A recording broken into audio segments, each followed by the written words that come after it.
Last immortal. तो सबसे पहली बात, द लास्ट इमोर्टल मुझे किसी ने भी एक्सप्लेन करने के लिए नहीं कहा है, ये मैं खुद कर रही हूँ, क्योंकि पता है इस ड्रामे की जो फीमेल लीड है ना, झाओ लूसी, वो मेरी फेवरेट एक्ट्रेस है। तो जब भी मैं उसे देखती हूँ ना, उसके ड्रामे को देखे बिना रहा नहीं जाता।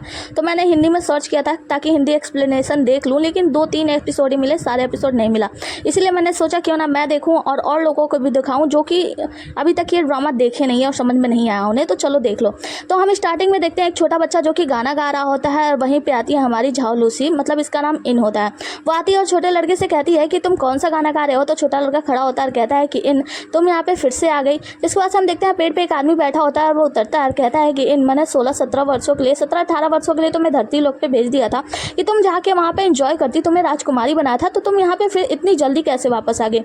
वो कहती है कि हाँ, तुमने मुझे भेजा तो था, लेकिन तुम भूल गए, तुमने मुझे कैसा जीवन देकर भेजा, मेरे भाई के हाथों ही मेरी मृत्यु हो गई, मतलब इतना बेकार सा जीवन था, क्या कहूँ। जिसके बाद से आदमी से बातें कर रहा होता तो वो एक रास्ते की तरफ देखते हुए कहती है कि ये रास्ता, पता है इस रास्ते को ना मैंने 20-25 बार चल के पार करने की कोशिश की है, लेकिन कभी मुझे इसका आखिरी छोर नहीं मिला, तो आखिर इस रास्ते पे है क्या।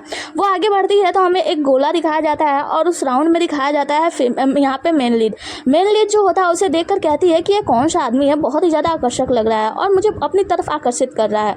तो यहाँ पे वो जो पंखे वाला आदमी होता है वो कहता है कि इसमें इतना खास क्या है। तो वो कहती है खास नहीं है, लेकिन देखो ये उदास लग रहा है ना, किस बात से के लिए उदास है। जो छोटा बच्चा होता है वो कहता है कि मैं जानता हूँ, इसकी एक बहुत दर्दनाक कहानी है। पता है ये एक फेरी से प्यार करता था और जो फेरी थी वो एक लोमड़ी राजा से प्यार करती थी। जिसके बाद उस फेरी ने लोमड़ी राजा की मदद की और लोमड़ी राजा फेरी की मदद से बहुत ही ज़्यादा शक्तिशाली हो गया और इमोर्टल वर्ल्ड के कई पहाड़ों को नष्ट कर दिया, जिससे कि इमोर्टल वर्ल्ड के लोगों और दानव लोगों में लड़ाई छिड़ गया। अब उस लड़ाई को रोकने के लिए ये जो आदमी है ना, जिस फेरी से बहुत ही ज़्यादा प्यार करता था, उस फेरी को इसने अपने एक ऐसी तलवार से जान से मार दिया जिस वजह से उस फेरी की सोल मतलब हमेशा के लिए मिट गई, यहाँ तक कि उसका कोई साया भी नहीं बचा था। इसीलिए ये जो आदमी है ये हर साल यहाँ पे आता है, हमेशा आता है और ढूंढता है कि शायद उस लड़की की, उस फेरी की कोई एक आत्मा या फिर एक साया ही मिल जाए। तो यहाँ पे जो लड़की होती है वो कहती है कि वैसे अगर इसकी जगह पे मतलब मैं वो फेरी होती ना, तो मैं कभी इसके पास वापस लौट के ना आती, और वहाँ से जाने लगती है। कहती है कि कितना क्रूर है, मरने के बाद उसे नष्ट कर दिया, उसके बाद से अब उसे ढूंढ रहा है, और वहाँ से जाने लगती है। फिर रुकती है और कहती है कि वैसे एक बात बताओ, उस फेरी का नाम क्या था। तो वो बताते हैं इन। तो वो कहती है मैं अपना नाम नहीं पूछ रही हूँ, मैं उसका नाम पूछ रही हूँ कि उस फेरी का नाम क्या था। तभी हम देखते हैं कि आसमान में कुछ हलचल होती है और जो पंखे वाला आदमी होता है ना, वो अपना जादू करके इनको वहाँ से भेज देता है, गोले में मतलब दूसरी दुनिया में भेज देता है। अब जो इन होती है वहाँ से जा रही होती है, तो वो जो पंखे वाला आदमी होता है वो बताता है कि उस फेरी का नाम इन था और वो तुम ही हो। यहीं पे हम देखते हैं कि हमारा मेन लीड आता है और पूछता है कि वो कौन थी, वो इन थी ना, बताओ। तो वो आदमी जो होता है वो कहता है नहीं, वो इन नहीं थी। वैसे तुम्हें याद है ना, तुमने उसे अपने ही तलवार से मारा था, और तुम्हारे तलवार से मरने वाला व्यक्ति दोबारा से जीवित कैसे हो सकता है। हमारा जो हीरो होता है वो फिर से उदास हो जाता है और कहता है कि इन, हम फिर से मिलेंगे। और हम देखते हैं कि ये जो पंखे वाला आदमी होता है ना, वो वहाँ से जाने लगता है।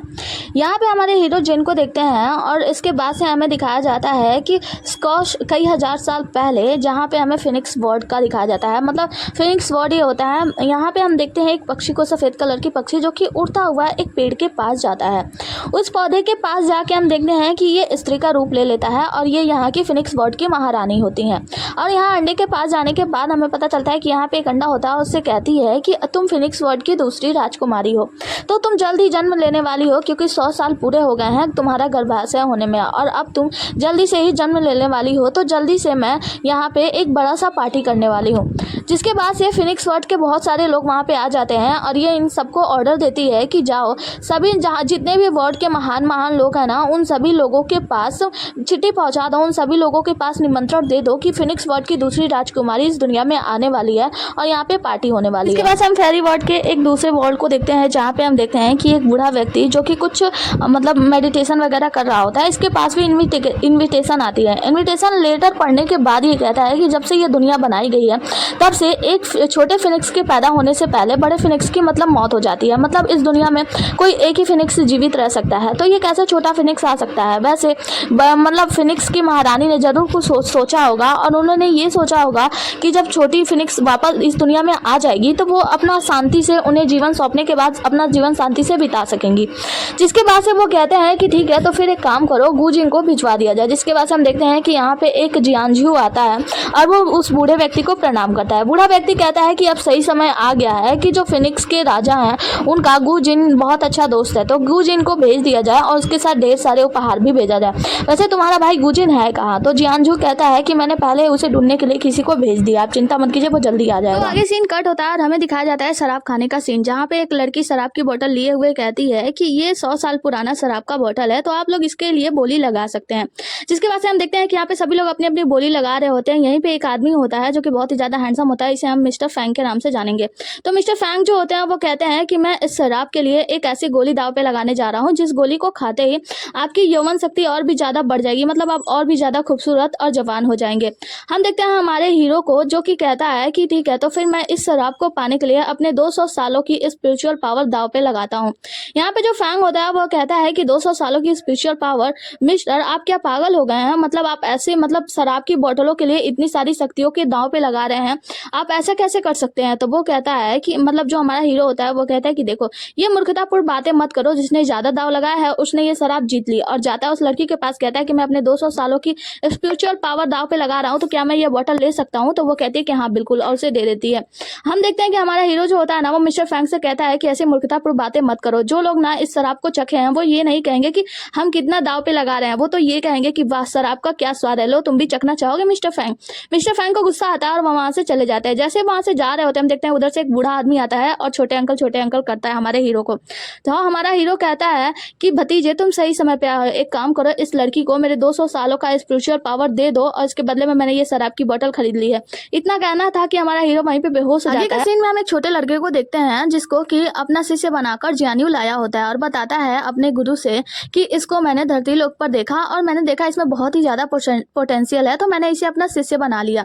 तो यहाँ पे इसके जो गुरु होते हैं वो कहते हैं कि ठीक है फिर मैं इसे अमर लोक यानी इमोर्टल वर्ड का एक नया नाम देता हूँ किंगी, और ये तुम्हारा आज से शिष्य होगा। और किंगी को समझाते हैं कि किंगी देखो चाहे कुछ भी हो जाए तुम अच्छे से बहुत ज्यादा कड़ी मेहनत करना, क्योंकि इमोर्टल वर्ड में सभी लोग बहुत कड़ी मेहनत करते हैं। और साथ ही तुम एक बात याद रखना कि यहाँ पे एक छोटे चाचा हैं, उस छोटे चाचा को तुम्हें फॉलो नहीं करना, मतलब वो क्या कर रहे हैं क्या नहीं कर रहे हैं इसमें तुम्हें देखना नहीं है और उनकी तरह नहीं सीखना है। तो वो कहता है ठीक है। जिसके बाद से हम देखते हैं कि भाई बुढ़ऊ अंकल यहाँ पे दौड़ते हुए आते हैं और कहते हैं कि मैं छोटे अंकल को लेकर आया।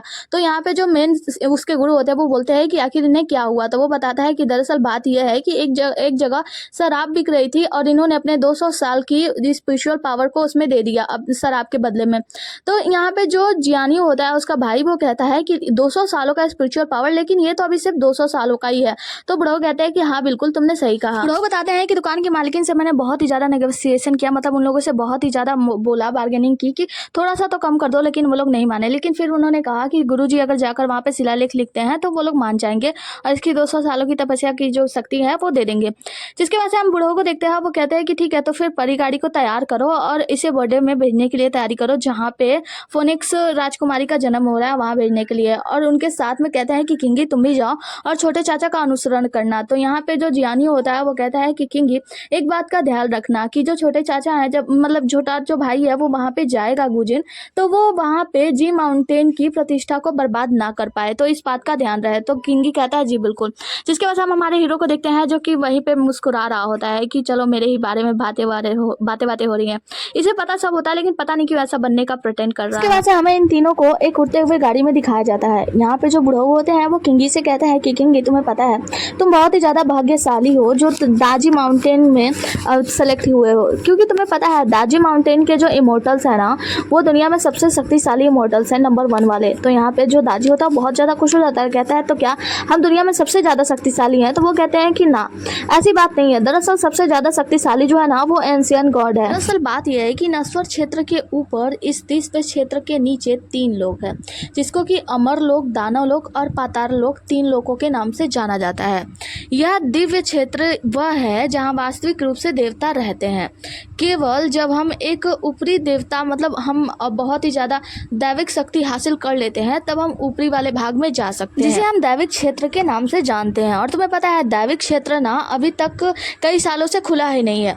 तो यहाँ पे जो किंगी होता है वो बहुत ही ज्यादा खुश हो जाता है, कहता है कि मुझे तो लगा था कि अमर होना ही आखिरी चरण होता है, लेकिन मुझे नहीं पता था कि मैं यहाँ पे आकर भगवान भी बन सकता हूँ। क्या ये जो हमारा दिव्य क्षेत्र है ये दैविक क्षेत्र के अधिकार में आता है। तो यहाँ पे जो लोग होते हैं वो कहते हैं कि हाँ भी और ना भी, क्योंकि सभी लोगों में अपने अपने स्वामी होते हैं और सबका अपना काम करने का तरीका होता है।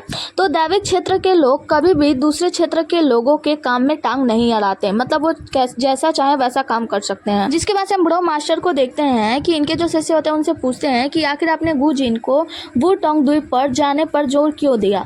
तो यहाँ पे जो मास्टर होते हैं यानी ब्रो वो बताते हैं कि हमारे और स्वामी के अलावा निचले 3 लोकों में केवल स्वर्गीय सम्राट किंग ची पैलेस के मास्टर ही गुजिन की असली पहचान जानते हैं। जो गुजिन है वही ईश्वर का वास्तविक वंश है और हमें एक कहानी सुनाया जाता है, बताया जाता है कि 200 साल पहले उनके पिता यानी हमारा जो गुजिन है उसके पिता जो है वो देवता थे और 200 साल पहले धरती पे अराजकता फैल गई थी। बहुत सारे लोग एक दूसरे को मार काट रहे थे, मतलब शैतानों ने बहुत ज़्यादा हलचल मचा दिया था। तो उसके पिता इस धरती पर आए और उस शैतानों का खात्मा कर दिया, साथ ही उन्होंने अपना बलिदान भी दे दिया ये सब रोकने के लिए। युवान की माता को जब ये बात पता चली तो उन्होंने दैविक रास्ते को पूरी तरीके से बंद कर दिया ताकि युवान के पिता उस दैविक रास्ते से मतलब कहीं बाहर ना जा पाए और वो उन्हें किसी न किसी तरीके से जिंदा कर ले। इस दौरान उन्होंने अपने बेटे को यानी युवान को यानी हमारा जो हीरो होता है उसको भी वो भूल गई, उसको भी वो वापस लेने के लिए नहीं आई। और उसी वक्त युवान इतना ज़्यादा परेशान हो गया था मतलब इन सब हरकतों की वजह से कि वो अंदर नहीं जा सका और उसकी सारी दैविक शक्तियाँ अपने आप ही कहीं खो गई, मतलब वो गायब हो गई। जिसके बाद उसकी माता श्री ने अपने बेटे को अपनी शक्तियाँ वापस लाने के लिए या यूँ कहें कि मेडिटेशन के लिए इस लोक में हमारे साथ में भेज दिया ताकि वो यहाँ पर मेडिटेशन करे और कुछ शक्तियाँ उसे मिल जाए। इसी वजह से हम जानते हैं कि जो गुजिन है ना वो इस तरीके का व्यवहार करता है, मतलब हमेशा शराब वराब में लिप्त रहता है, नशेड़ी बन के रहता है। यहाँ पे जो गुरु टीचर होते हैं, बूढ़ो टीचर, वो बता रहे होते हैं अपने शिष्यों को कि तुम्हें पता है जो फिनिक्स के जो पक्षी होते हैं ना वो जो देवता होते हैं उन लोगों के वास्तविक जानवर होते हैं। तो इस वजह से इसे ये यात्रा स्वयं करनी चाहिए क्योंकि फिनिक्स का जो पक्षी का जन्म होने वाला है वो शायद गुजिन से रिलेटेड है, मतलब उसके साथ कुछ तो बिलोंग करता है, कुछ उन लोगों का आपसी संबंध है, तो इसीलिए ये यात्रा उसे स्वयं करनी चाहिए। क्योंकि कहता है कि देवलोक में रहना कितना मजेदार होगा ना, तो गुजियान कहता है कि देखो ऐसी बात नहीं है। गुजिन कहता है कि पता है देवलोक में रहना बहुत ही ज़्यादा बोरिंग होता है क्योंकि वहाँ पीने को शराब नहीं है, मस्ती करने के लिए बहुत सारे लोग भी नहीं है और वो बहुत ही ज़्यादा बोरिंग बातें कर रहा होता है। तो किंगी कहता है कि क्या तुम वहाँ पे गए हो? गुजिन कहता है नहीं मैं गया तो नहीं हूँ लेकिन हाँ मैं अनुमान लगा सकता हूँ। आगे गुजिन कहता है कि किंगी तुम यहाँ पे अमर होने के लिए आए हो ना? तो किंगी कहता है कि हाँ। तो वो कहता है कि खैर तुमने मुझे छोटे चाचा कहा है ना तो मैं तुम्हारी मदद करूंगा और हाँ जब भी तुम्हें परेशानी में देखूंगा तो मैं तुम्हारी सहायता करने के लिए आ जाऊंगा। तो किंगी कहता है कि आप मेरी मदद कैसे करोगे? आपके पास तो जो 200 सालों की तपस्या थी आपने उसे भी खो दिया। तो वो कहता है उसकी तुम फिक्र मत करो, वो तो मैं ऐसे चलते चलते मतलब अपने आप पे शामिल कर सकता हूँ, वो 200 सालों की तपस्या कोई बड़ी बात नहीं है। तो यहाँ पे वो जो किंगी होता है ना वो कहता है लेकिन आपने खो दी। तो यहाँ पे जो बुढ़ऊ होते हैं ना वो उन्हें शक्ति वापस देते हुए कहते हैं कि ये गुरुजी ने वापस ले लिया, आप चिंता मत कीजिए। इसके बाद हम देखते हैं कि वहाँ पे आसपास में उड़ते हुए 3 लोग जा रहे होते हैं और ये मिस्टर फेंग होते हैं और इनके साथ 2 लोग और होते हैं। वो आदमी बताता है कि देखो वो गुजिंग है ना, तो वो कहता है कि हाँ ये तो दाजी माउंटेन का प्रतिष्ठित लोगों में से मतलब ये तो सबसे ज़्यादा बेकार आदमी है वहाँ पे दाजी माउंटेन में रहने वाला और उनका शिष्य है। उसके बाद वो कहता है कि रुको मैं मजे लेता हूँ और उनके घोड़े पे कुछ प्रहार करता है जिससे घोड़ा ना बेलगाम हो जाता है और वहाँ से भागने लगता है। हम देखते हैं कि इस पे गुजिन बहुत ही ज़्यादा परेशान हो जाता है अपने दोनों साथियों को लेकर और फैंग जो होता है उसके सामने से उसे चिढ़ाकर चला जाता है, कहता है कि मजे लो। आगे हम फायर फिनिक्स के बोर्ड का सीन देखते हैं जहाँ पे हम देखते हैं कि इस क्षेत्र में जो होता है ना सभी लोग आ रहे होते हैं बर्थडे मनाने के लिए फायर फिनिक्स की जो राजकुमारी आने वाली है उसके लिए। दूसरी तरफ हम अंडे को देखते हैं जहाँ से उसमें से ना एक सुंदर सी लड़की निकल के बाहर आती है जबकि इसका अभी निकलने का टाइम नहीं हुआ है, मतलब इसका अभी बाहर आने का टाइम नहीं हुआ है लेकिन ये टाइम से पहले ही बाहर आ जाती है और ये झाओ लूसी है मतलब आयन। और ये जो होती है ना वो यहाँ पे आती है और सोचती है कि मुझे जाकर देखना चाहिए कि बर्थडे की तैयारी कैसे चली है और वहाँ पे सब कुछ क्या क्या हो रहा है। तो इसीलिए एक छोटी सी पक्षी बन जाती है और उड़ते हुए अपने बर्थडे बैंक्वेट में चली जाती है जहाँ पे की पार्टी वार्टी चल रही थी। मतलब एक तरीके से तो ये पूरी तरीके से इनविजिबल ही समझो। यहाँ पे हम देखते हैं कि सभी लोग अंदर आ रहे होते हैं और यहाँ पे एक लेडी आती है जो दानव कबीले की फॉक्स क्वीन होती है यानी लोमड़ी रानी, और ये यहाँ पे अपने भतीजे के साथ आई होती है और आते ही फिनिक्स वर्ड की रानी से यानी महारानी से कहती हैं कि क्या मेरी भतीजे की पत्नी आ गई। तो इससे हमें पता चलता है कि जो फॉक्स क्वीन है ना उनका फोनिक्स वर्ल्ड की रानी के साथ एक सौदा हुआ था, मतलब ये दोनों पहले दोस्त थी और एक गेम में जब फिनिक्स वर्ल्ड की रानी हार गई थी तो इस वक्त इन्होंने फिनिक्स वर्ल्ड की रानी ने वादा किया था कि जब मेरी बेटी होगी तो मैं उसकी शादी तुम्हारे भतीजे से करा दूंगी। और इनका जो भतीजा होता है उसका नाम होता है होंग ही। यहाँ पे हम देखते हैं कि जो फॉक्स क्वीन होती है ना वो फिनिक्स क्वीन से कहती हैं कि आपको याद है ना कि आपकी बेटी की शादी मेरे भतीजे से होनी है। तो वो कहती है कि हाँ बिल्कुल याद है और ये दोनों बहुत अच्छे तरीके से बातें करती हैं। लेकिन शादी की बात सुनकर यहाँ पे इमॉर्टल वर्ल्ड के जितने भी सारे लोग होते हैं ना, वो सभी लोग गुस्सा होने लगते हैं और कहते हैं कि जो फिनिक्स वर्ल्ड की राजकुमारी है वो फिनिक्स वर्ल्ड बहुत ही ज़्यादा बड़ा है डेविल वर्ल्ड से, यानी राक्षसी दुनिया से। तो फिर हम लोग एक राक्षसी दुनिया के लोगों से यानी किसी लोमड़ी से हम उसकी शादी कैसे करा सकते हैं फिनिक्स वर्ल्ड की राजकुमारी का। जिसके बाद से हम होंगी को देखते हैं जो गुस्सा करता है और कहता है कि वैसे भी मैं तुम्हारी राजकुमारी से शादी भी नहीं करने वाला हूँ, मैं तो शादी करना ही नहीं चाहता हूँ। अगर मुझे शादी करनी भी होगी ना तो मैं डेविल वर्ल्ड के किसी भी लड़की से शादी कर लूँगा। और वैसे भी अपनी मतलब जो भी बुआ बुआ होती हैं चाची जी यानी कि फॉक्स क्वीन, उन पे भी गुस्सा करता है, कहता है कि आप मुझे बेकार में यहाँ पे ले आई, मुझे तो यहाँ के लोग ना पसंद ही नहीं है, मतलब इमॉर्टल वर्ल्ड के लोग बिल्कुल पसंद ही नहीं है, पता नहीं क्यों आप मुझे यहाँ पर लेकर आई हैं। और वहाँ से गुस्से के कारण जाने लगता है। जब वो बाहर जाने लगता है तो वो जो फॉक्स क्वीन होती है उसे जाकर समझाती हैं कि देखो शादी की बात नहीं करनी है ना सही, लेकिन यहाँ पे तुम्हारे हम उम्र के बहुत सारे लोग हैं तो उनसे दोस्ती भी तो कर सकते हो। होंगी कहता है कि देखो मुझे इमॉर्टल वर्ल्ड के लोगों से ना दोस्ती करने का कोई भी शौक नहीं है। तभी हम देखते हैं कि ऊपर से जो गुजिन होता है ना उसकी गाड़ी डिस्बैलेंस हो रही होती है और उसी तरफ आ रही होती है।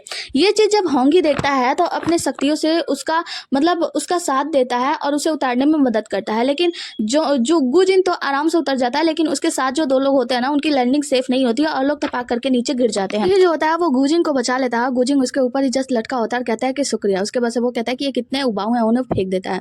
उसके बाद से होंगी जो होता है वो कहता है फॉक्स क्वीन से कि क्या आप इन लोगों से कह रही थी, ऐसे ही मोटा लोगों से कह रही थी कि मैं दोस्ती करूँ, इन लोगों से कुछ सीखूं, इन लोगों में सीखने जैसा है क्या। जिसके बाद से गुजिन सामने आता है और कहता है कि आप ऐसे क्यों बातें कर रहे हो, मतलब वो कुछ बात करने की कोशिश करता है, लेकिन होंगी कहता है मुझे तुम लोगों से कोई बात ही नहीं करनी है और वहाँ से जाने लगता है। हम देखते हैं कि यहीं पे आता है फैंग और कहता है कि तुम कैसे ऐसे गुजिन की तुम बेइज्जती कर सकते हो, तुम्हें पता नहीं है कि हमारा जो गुजिन है वो दाजी माउंटेन का प्रतिष्ठित शिष्य है, तो आओ दो हाथ कर लेते हैं। तो होंगी कहता है मुझे इसकी कोई जरूरत नहीं है। और यहाँ पे जो गुजिन होता है ना वो भी कहता है नहीं भाई हमें दो हाथ नहीं करनी है, हमें लड़ाई नहीं करनी है। होंगी कहता है कि देखो ये तो पहले ही डरा हुआ है और वैसे मुझे तुम लोगों से कोई बकवास ही नहीं करनी है। और जो फॉक्स क्वीन होती है उनसे कहता है कि आप ये सब बकवास देखने के लिए मुझे यहाँ पे लाई थी, वहाँ से चला जाता है। फॉक्स क्वीन भी पीछे पीछे चली जाती है और यहाँ पे इमॉर्टल वर्ल्ड के जितने भी सारे लोग होते हैं ना यही लोगों का बातें देख रहे होते हैं, सुन रहे होते हैं। जो फैंगलिंग होता है वो कहता है कि गुजिन तुम जितना मत करो, मैं तुम्हारे साथ हूँ, मैं हूं ना तो तुम्हें कुछ भी किसी भी बात के लिए डरने की जरूरत नहीं है। देखते हैं छोटी बच्ची यानी जो हमारी हीरोइन होती है यहाँ पे सब कुछ सुन रही होती है। यहाँ पे गुजिन जो होता है ना वो उसको अपने बातों में लेते हुए कहता है कि मुझे ना उस दुष्ट लोमड़ी राजा से ना कुछ कहना था, तो अगर तुम मुझसे पकड़ के लाओगे तो मैं तुम्हें वो शराब दे दूंगा जो कि मैंने कल जीती है प्रतिस्पर्धा में। तो वो कहता है कि सच में, और उसके बाद से वो उड़कर जाने लगता है लोमड़ी राजा के पीछे, लेकिन अपनी बातों में फंसा के गुजिन उसे खींच के वहाँ पे गिरा देता है। फैंगलिंग वहाँ पे गिर जाता है, उससे बहुत ही ज्यादा गुस्सा। इस बार हमारे हीरो ने यानी मिस्टर गुजिन ने ना मिस्टर फैंग को फंसा कर उन्हें उनकी ही चाल में मात दे दी, जिससे मिस्टर फैंग को अच्छा नहीं लगता और वो उससे लड़ाई करने लगते हैं, हाथापाई करने लगते हैं। हम देखते हैं यहाँ पे एक हैंडसम सा लड़का आता है, उन लोगों को रोकता है, कहता है कि तुम लोग शांत हो जाओ, देखो मोर के राजा आने वाले हैं और सभी लोग देख रहे हैं। तो फिर उसके बाद से ये लोग शांत हो जाते हैं और हमें दिखाया जाता है छोटी राजकुमारी को, मतलब फिनिक्स की राजकुमारी को हमें अंदर में दिखाया जाता है जहाँ पे सभी लोग एक जगह पे बैठे होते हैं। तो वही हैंडसम सा जो लड़का होता है ना वो आकर यहाँ पे अनाउंसमेंट करता है कि मोर राजा हुआ मो और हुआ सू की राजकुमारी मतलब राजकुमारी हुआ सू आ रही हैं। तो यहाँ पे ये दोनों लोग आते हैं। ये लोग बहुत ही मतलब जो राजकुमारी होती है ना बहुत ज़्यादा खूबसूरत होती हैं। ये मोर राजा है और ये उनकी बेटी राजकुमारी है। तो यहाँ पे सभी लोग बातें कर रहे होते हैं कि राजकुमारी कितनी ज़्यादा खूबसूरत है ना, सभी लोग इनकी खूबसूरती का बखान कर रहे होते हैं। यहाँ पे जो मिस्टर फैंग होते हैं ना वो भी कहते हैं कि राजकुमारी तो वास्तव में बहुत ही ज़्यादा खूबसूरत है और इनकी खूबसूरती का तो कोई मतलब जवाब ही नहीं। यहाँ पे ये लोग आते हैं तो जो फिनिक्स के महारानी होती है उनका स्वागत करती है, उन्हें प्रणाम करते हैं लोग और उसके बाद से उन्हें बैठा देती हैं। जिसके बाद से हम देखते हैं कि यहाँ हमारा छोटा किंगी अपने मतलब बुढ़ऊ से पूछता है कि अरे ये राजकुमारी तो सच में बहुत ज़्यादा खूबसूरत है, क्या परी लोग में इतने ज़्यादा खूबसूरत लोग होते हैं? वो तो कहते हैं हाँ बिल्कुल। जिसके बाद से हम मिस्टर फैंग के दोनों लोगों को बातें करते हुए सुनते हैं। तो मिस्टर फैंग से कहते हैं कि आपको ये लड़की इतना ज़्यादा खूबसूरत लगी है, क्या आप भी ये उनसे जो सगाई कर चुके हैं उसके बारे में पछता रहे हैं? वो कहता नहीं ऐसी कोई बात नहीं है। उसके बाद से ये लोग बातें कर रहे होते हैं आपस में इस बारे में कि क्या होगा अगर फिनिक्स की राजकुमारी इनसे भी ज़्यादा खूबसूरत होंगी। दो लड़की आपस में बातें कर रही होती हैं कि जो मोर की राजकुमारियाँ हुआ सो इनके सर पे जो लगा हुआ जो मतलब मणि है ना इसके ज़्यादा खूबसूरत तो फिनिक्स की राजकुमारी का हो सकता है, क्योंकि फिनिक्स की राजकुमारी के पास जो मणि है वो बहुत ही ज़्यादा खूबसूरत है। ये लोग बातें कर रहे होते हैं तो हम देखते हैं कि हुआ सू जो होती है ना राजकुमारी वो गुस्सा हो रही होती है मोर की राजकुमारी। हम देखते हैं कि यहाँ पे जो फिनिक्स की राजकुमारी होती है वो भी उड़ते हुए आ रही होती है और फिनिक्स की रानी यानी महारानी उन्हें देख लेती हैं, फिर उनके पीछे जाती हैं। फिनिक्स की राजकुमारी अपने रियल मतलब चेहरे पे आती हैं, मतलब वो लड़की बनती है मतलब हमारी हीरोइन झाओ लूसी। जिसके बाद उनकी माता जी जाती है, उनके चेहरे से नकाब हटाती है और कहती है कि आप चाहती क्या, आप ऐसे कैसे बिना सब मतलब सब नहीं हुआ है आपके बाहर आने का और आप यहाँ पे बाहर आ गए। झाओ लूसी कहती है अगर मैं बाहर नहीं आती तो मुझे कैसे पता लगता कि आपने मेरी शादी तय कर दी है, वो भी उस दानव राजा से। देखिए माँ, अगर मैं बाहर आऊंगी ना तो मैं शादी अपने ही पसंद से करूंगी, इसमें आप मुझे रोक टोक नहीं करेंगी। तो उसकी माँ कहती है हाँ बिल्कुल, वैसे आपको ये गुस्सा मिला कहाँ से, मुझे पसंद आया। जिसकी वजह से जो राजकुमारी होती है फिनिक्स की वो कहती है कि वैसे मैं राजकुमारी बनना पसंद नहीं करूंगी, मुझे आपके यहाँ जन्म नहीं लेना है, मुझे वापस जाना है, मुझे मुझे पता है मतलब ऐसी जगह जन्म लेना जहाँ पे मैं पूरा देश घूमूं और यहाँ जाऊँ वहाँ जाऊँ, और उसके बाद से मैं अपने दम पे कुछ करना चाहती हूँ। तो जब मैं पूरा देश घूम लूंगी ना तो मैं वापस आऊंगी और फिनिक्स की इस राजगद्दी के लिए ना मैं लड़ाई करना चाहती हूँ। मतलब कोई हो जो मुझसे लड़े, उस फिनिक्स के उसके लायक मैं बनूं, तब जाके मुझे इसका राजगद्दी सौंपा जाए। उनकी माता श्री कहती है कि ऐसा कैसे हो सकता है कि फिनिक्स की राजकुमारी के होते हुए फिनिक्स के राजगद्दी के लिए कोई और दावेदार हो, ऐसा तो हो ही नहीं सकता। वैसे आप जैसा चाहेंगे वैसे आप जिंदगी जी सकती हैं। जिसके बारे में दिखाया जाता है एक कमल का फूल जो कि खिल रहा होता है, उसमें से एक लड़की निकलती है और ये कुछ दानवी वगैरह होती है। इसका नाम क्विंगलिन होता है और यहाँ पे एक आदमी से बात कर रही होती है। इस आदमी का नाम शाया होता है। उस आदमी से बात करती है तो वो आदमी बताता है कि फायर फिनिक्स की जो गर्ल मतलब राजकुमारी है वो जन्म लेने वाली है जल्दी। तो वो कहती है कि सही समय आ गया है और 200 सालों से मैं इस बात की प्रतीक्षा कर रही हूँ, तो जाकर उस फायर फिनिक्स वाली राजकुमारी को मार डालो। उसके सिर पे जो फायर फिनिक्स का जेर यानी मणि लगा हुआ है उसे मेरे लिए लेकर आओ, मुझे उसकी आवश्यकता है। 200 साल पहले जब दानव और देवताओं के बीच लड़ाई हुआ था उस वक्त फैन युवान भी इसमें शामिल था और उसने मुझे यहाँ पे कैद कर दिया। तो फायर फिनिक्स की राजकुमारी को मारकर वो फायर फिनिक्स का जेट मेरे लिए लेकर आओ। आगे हम बी यून को देखते हैं जो कि मिस्टर फैंग की होने वाली वाइफ है। तो उन्हें डांट रही होती है, कहती है कि तुम ऐसे कैसे हुआ शो की तरफ देख रहे थे। मैंने देखा कि जब तुम उन्हें देख रहे थे तो तुम्हारी नजरें चमक रही थी। क्या तुम्हें पता नहीं है क्या कि वो फिनिक्स वर्ड की मतलब वो परी लोग की राजकुमारी है। अगर तुम उनके पे ध्यान भी दोगे तो ये गलत बात है क्योंकि हम लोग निचले स्तर के हैं और तुम्हें पता है वो लोग जो है ना वो भगवान के रियल वाले जानवर होते हैं। तो भगवान का ही उस पर हक है। जो रियल ईश्वर मतलब देवता लोग हैं वही लोग उन पे अपना अधिकार जमा सकते हैं और तुम्हारा उन पे कोई अधिकार है तो तुम उन्हें देख भी नहीं सकते। वो कहता कि अरे यार मैं अपने लिए नहीं देख रहा था, वो तो मेरा दोस्त कह रहा था इसलिए मैं बस उसका आकलन कर रहा था। जिसके बाद से हम देखते हैं कि यहाँ पे हमारा हीरो जो होता है वहां से गुजर रहा होता है कि आखिर मेरे लोग क्या वो वहां से गुजर रहा होता है कि मेरा छोटा दोस्त और उसके जो भतीजे हैं वो लोग नहीं मिल रहे होते हैं। तो यहाँ पे हम देखते हैं कि जो फैंग होता है ना वो बातें कर रहा होता है बी यून से और कहता है कि वैसे भी भगवान का उन पे मतलब अधिकार है का क्या मतलब, तुम्हें पता है भगवान लोग कितने बुरे हैं। भगवान युवा क्यों उनका उस पर अधिकार है, भगवान युवा क्यों तो मुझे लगता है कि वो अपने पिता का बेटा ही नहीं है क्योंकि उसकी माँ जो है ना मैंने सुना है कि उसने किसी के साथ मतलब गलत व्यवहार किया, मतलब किसी और के साथ उसका चक्कर चल रहा था। इसी दौरान उसके पिता डी जुआंग की मौत हो गई क्योंकि डी जुआंग का बेटा युवान क्यों था ही नहीं। और ये सब कुछ ना जो हमारा हीरो होता है वो सुन रहा होता है और असल में यही युवान क्यों होता है। तो उसे बहुत बुरा लगता है अपने माँ के बारे में इतनी बुरी बुरी बातें सुनकर। तो वो जाकर फैंग को मुक्का लगाता है, उसे मार देता है और कहता है तुम्हारी हिम्मत कैसी है भगवान के लोगों के बारे में ऐसी बातें करने की। हम देखते हैं कि यहाँ पे हमारी हीरोइन जो होती है फिनिक्स क्वीन मतलब फिनिक्स की राजकुमारी वो भी सब कुछ देख रही होती है और सुन रही होती है। यहाँ पे जो हमारा हीरो होता है वो कहता है कि तुम्हारी हिम्मत कैसी है ऐसे बातें करने की भगवान के बारे में, तुम्हारा गंदा जबान। तो यहाँ पे जो मिस्टर फैंग होता है ना वो उसे टांग देता है, कहता है रुको मैं तुम्हें बताता हूँ। यहाँ पे बी यून जो होती है वो कहती है उसे छोड़ दो मत मारो। वो कहता है कि नहीं रुको, ये सब कुछ सुन लिया ना तो ये जाकर बाहर बता देगा तो मैं एक काम करता हूँ इसका यादाश्त ही मिटा देता हूँ। यहाँ पे बी यून कहते हैं कि नहीं तुम इस जादू का उपयोग नहीं कर सकते हो क्योंकि ये जादू का उपयोग सिर्फ हमारे बड़े लोग कर सकते हैं। अगर तुम ऐसा करोगे तो तुम्हारी शक्तियों का आधा हो जाएगा और तुम्हें इसके बाद से तुम्हें बहुत बड़ी सजा भी मिल सकती है। वो कहता है तुम चिंता मत करो, मुझे इसके बारे में पता है क्योंकि मैंने अपने पिता को ये जादू का इस्तेमाल करते हुए देखा है तो मैं इसकी यादें मिटा दूंगा। अभी ये यादें मिटा ही रहा होता है तभी हम देखते हैं कि फिनिक्स की जो राजकुमारी होती है ना वो मदद करने के लिए आती है साइड से छुपकर। उनका सिर्फ रेड का कपड़ा दिख रहा होता है और वो जादू करती है जिससे फैंग अपने आप को ही थप्पड़ मारने लगता है, उसे टांग देती है, उसे बहुत ही ज्यादा प्रताड़ित कर रही होती है। हम देखते हैं कि बी यून देखती है रेड ड्रेस तो वो पहचान जाती है और उसे लगता है कि ये कोई और नहीं जो मोर की राजकुमारी हुआसू है वही है। और वो उनसे माफी मांगती है, कहती है कि महारानी हुआसू राजकुमारी हुआसू प्लीज इसे छोड़ दीजिए, बस थोड़ी सी गलत फहमी हो गई थी। जिसके बाद से जो हमारी फिनिक्स की राजकुमारी होती है उसे छोड़ देती है और वहां से चली जाती है। हम देखते हैं कि जो हमारा हीरो होता है ना मतलब युवान क्यों कहे या फिर गुजिन कहे, तो गुजिन जो होता है वो वहां से जा रहा होता है मतलब उस राजकुमारी के पीछे कि किसने मेरी मदद की है। लेकिन वहां पे जाता है ना तो जो राजकुमारी ने उसकी मदद की होती है फिनिक्स की राजकुमारी वो तो वहां से चली गई होती है, लेकिन वहां से मोर की राजकुमारी हुआसू गुजर रही होती है तो उनके पास जाता है और कहता है आपने हमारी मदद की उसके लिए शुक्रिया। हुआसू तो जानती है कि उसने मदद नहीं की लेकिन फिर भी वो कहती है कि हाँ इसकी मैं शुक्रिया की कोई जरूरत नहीं है, तो छोटी सी बात थी। और अपना हैंकी देती है, कहती है कि तुम्हें चोट लगी है उसे पूछ लो। हीरो जो होता है ना वो हैंकी लेता है और अपने घाव पोंछ लेता है। उसके बाद से कहता है कि राजकुमारी मैं आपके लिए कुछ करना चाहता हूँ क्योंकि आपने मेरी मदद की है। हुआसू कहती है नहीं इसकी कोई आवश्यकता नहीं है, तो बस छोटी सी बात है और वहां से जाने लगती है। जिसकी वजह से जो हुआसू की नौकरानी होती है ना वो कहती है कि आप कुछ करना चाहते हैं ना तो आप एक काम कीजिए, जो फायर फिनिक्स मतलब जहाँ पे फिनिक्स की राजकुमारी जन्म लेने वाली है ना उनके पास एक जेड है, मैं चाहती हूँ कि आप वो मेरी राजकुमारी के लिए लेकर आए। तो वो कहते हैं कि आपको ये चाहिए, तो राजकुमारी कहती है कि हाँ मुझे तो बस उस मतलब फायर फिनिक्स का जो जेड है ना मणि उसे बस मुझे एक बार देखना है, मैं देखना चाहती थी। तो वो कहती है कि लेकिन ये संभव नहीं है, मतलब आप नहीं ला पाएंगे। तो यहाँ पे जो राजकुमार मतलब जो हमारा हीरो होता है वो कहता है क्यों नहीं, आप बस थोड़ा देर इंतजार कीजिए, मैं अभी जाकर लेकर आता हूँ। जिसके वजह से सीन यहाँ से कट होता है, हमें दिखाया जाता है अंडे के पास जो साया नाम का आदमी होता है ना वो आकर उस अंडे के अंदर घुसने का कोशिश कर रहा होता है, प्रयास कर रहा होता है, लेकिन उसके अंदर की शक्तियों की वजह से वो अंदर नहीं घुस पा रहा होता है और दूर जाके फेंका जाता है, मतलब दूर जाके गिर जाता है। जिसके बाद से देखते हैं कि हमारा हीरो गुजिन जगह पे पहुंचता है जहाँ पे वो जाके देखता है तो साया जाके छिप जाता है। हम देखते हैं कि गुजिन के खून की कुछ बूंदें जाती हैं तो वो अंडे का जो बाहरी खोल होता है ना वो टूट जाता है, जिससे कि हमारा गुजिन जो होता है उसमें खिंचने लगता है। तो गुजिन क्या करता है ना कि एक जादुई रस्सी बनाता है और उससे अपने आप को बाहर निकालने की कोशिश करता है। साया देखता है कि वो अंडे का खोल जो होता है वो टूट गया है तो वो जाके रस्सी को काट देता है। गुजिन उसके अंदर खींचा चला जाता है और साया भी अंदर जाने की कोशिश प्रयास करता है, लेकिन साया अंदर नहीं जा पाता। अब गुजिन यानी हमारा हीरो इससे पहले कि कुछ समझ पाता वहाँ पे खड़ा होता है, तभी हम देखते हैं कि अंडे से कुछ शक्तियाँ निकलकर उसके अंदर जाने लगती हैं।